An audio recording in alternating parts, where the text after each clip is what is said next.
Dreamscape presents The Darling Dahlias and the Poinsettia Puzzle by Susan Wittig Albert, narrated by Peggotty Price. December 1934. The Darling Dahlias Clubhouse and Gardens, 302 Camellia Street, Darling, Alabama. Dear Reader, Christmas in Darling is a special time, so we were glad when Mrs. Albert let us know that she was writing a book about our Darling holiday season. In this modern world, it's easy to get the idea that you need to spend a lot of money on presents, fancy food, and glittering ornaments. Well, take it from us. We don't have to spend money to make merry, and we hope Mrs. Albert makes this plain in her book. We were also glad because there was a bushel of Darling holiday doings this year. The big event was the Holiday Jigsaw Puzzle Tournament, and the Dahlias sponsored a team. Another big thing, Erlyn Biddle and Mildred Kilgore decided to scrape their pennies together and open a bakery. This did not go as smoothly as hoped, and they need a little more practice with their bread, but we can recommend Erlyn's croissant without a quibble. The first ever Merchants Association Holiday Window Contest was a smashing success, too, although the competition got a little heated at times. But Christmas was not all candy canes and carols.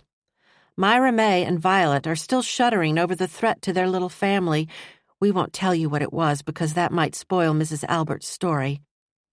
The sheriff and Mr. Mosley had to figure out what was going on at the Jericho State Prison Farm and put a stop to it. And Liz Lacey, our Dahlia's president and everybody's friend, is faced with what looks like a pretty big decision. In case this is the first time you've read one of Mrs. Albert's books about us, you might be interested to know that our garden club is named for Mrs. Dahlia Blackstone, who had one of the greenest thumbs God ever gave his children.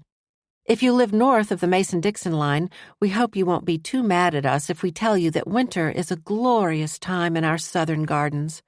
Pansies, snapdragons, honeysuckle, and sweet peas are blooming, along with camellias, our state flower, and winter jasmine. But if you don't have a winter garden to make you happy, don't despair. Just get out there and sow some smiles and compliments. As Aunt Hetty Little says, one kind word will bloom all winter long. Well, that's enough for now. We'll let you go so you can turn the page and start reading.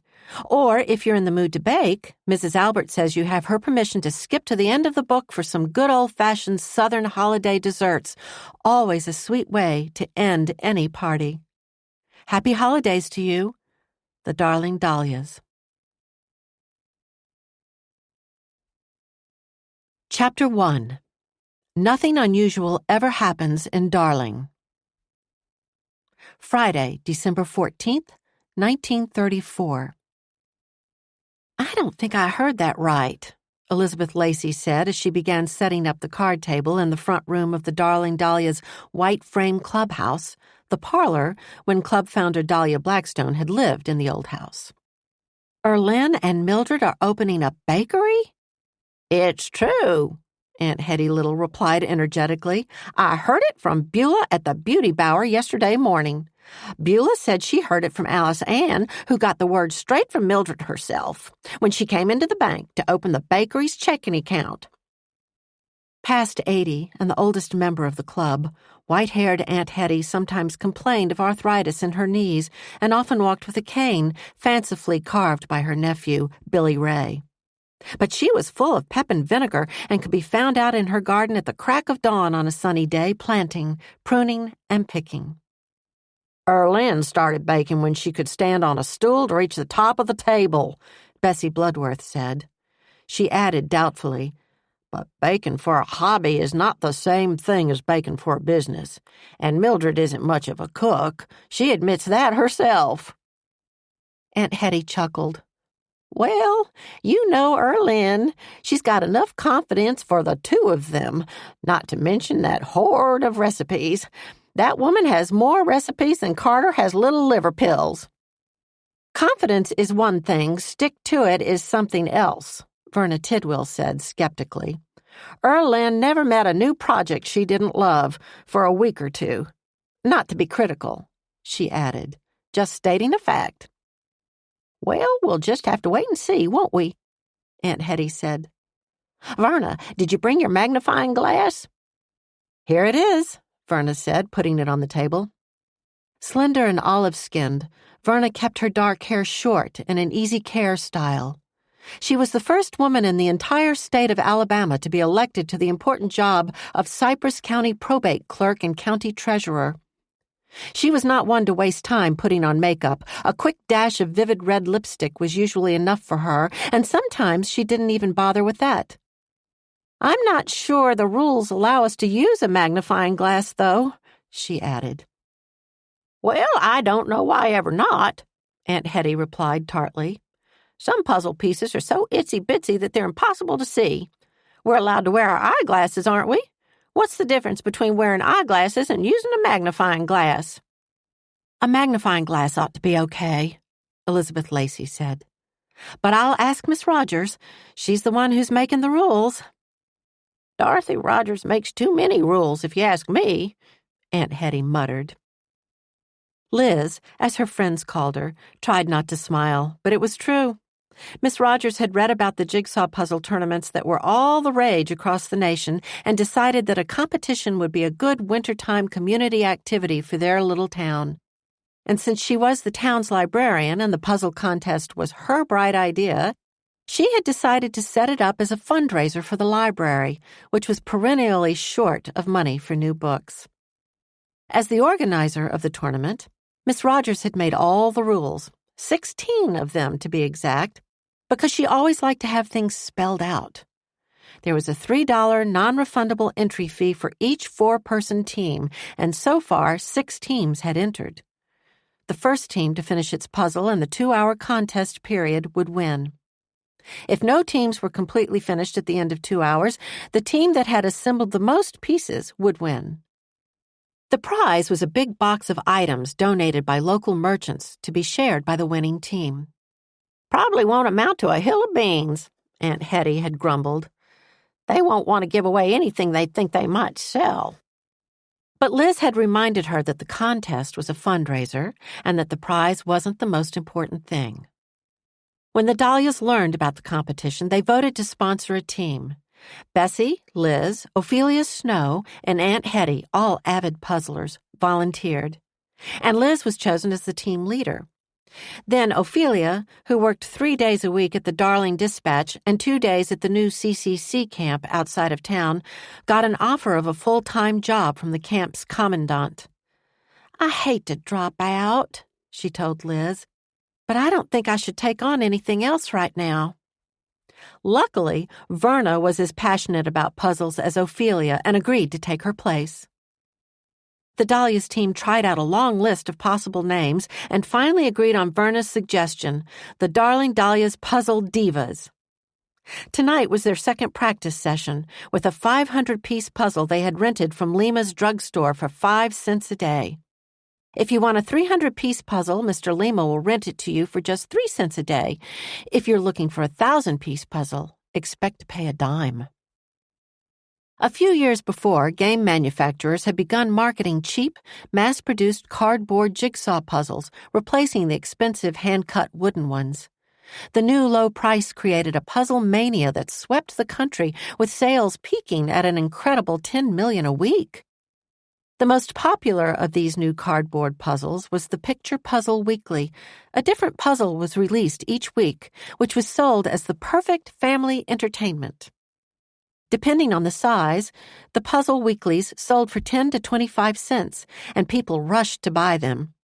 Adding to the interest, retail stores had begun offering free advertising puzzles with the purchase of a toothbrush, a flashlight, a can of Dauntless cherries, or a box of Cremo 5-cent cigars. What better, if more devious, way to help customers remember your brand name than to put them to work assembling a picture of your product? Some suggested that puzzles were popular because they gave millions of unemployed people a cheap, absorbing way to fill the empty hours. But Lizzie thought it was more than that.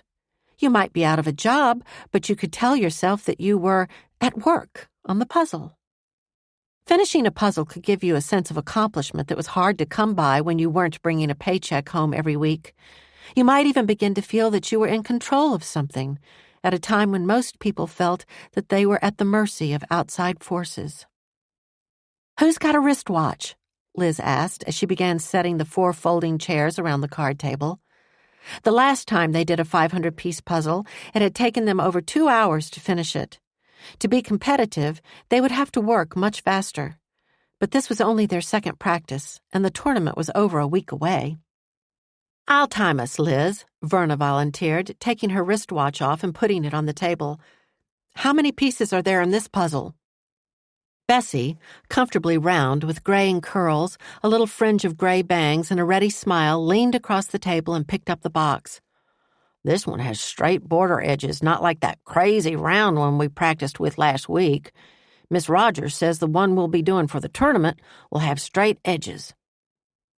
"And all the teams will get the same puzzle, I hope." Aunt Hetty adjusted her eyeglasses. "Since we're racing against one another, it wouldn't be fair if some of us got an easy one and some got a hard one." "Yes," Liz replied. "Everybody gets the same puzzle, although poor Miss Rogers is going a little crazy."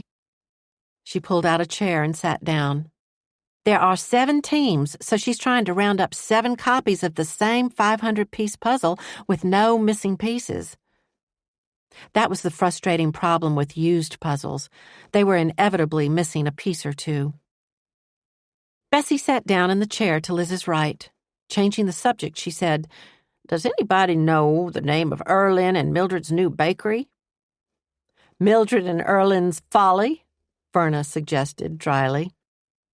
"Now you be charitable, Verna." Aunt Hetty hung her wooden cane on the back of a chair and sat down. "Last I heard, they were still debating what to call it, Bessie, but they've rented a place to put it."